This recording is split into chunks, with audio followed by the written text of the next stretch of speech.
अस्सलामुअलैकुम।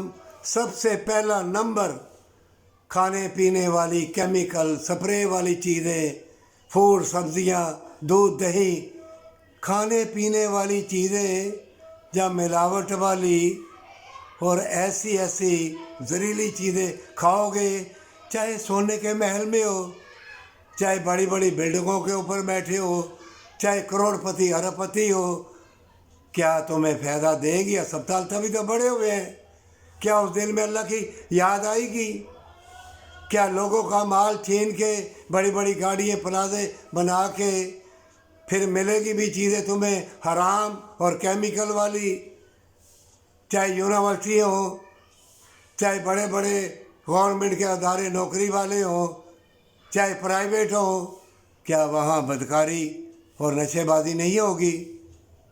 क्या अल्लाह तुमको दाढ़ियाँ रखने से, हज उम्रे करने से, दिखा दिखा के दौलत बांटने से, जो हराम की और ज़ख़ीरा अंदोज़ी की और दूसरों का हक मार के मिलावट वाली चीज़ें अवामुल नास को दे के वो जमा करोगे, उससे फिर बड़े बड़े मदरसों में भी सदका खैरात दोगे, क्या वो लगेगी?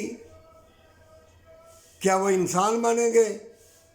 हज उम्र और आलम दीन बनने से ज़बान में तस्वीर रहेगी जब तक हकूक़ अल इबाद पूरे नहीं करोगे और एक दूसरे से वफ़ा न करोगे हमेशा की जन्नत के लिए, हमेशा की ज़िंदगी के लिए, पर सच्ची तौबा के साथ।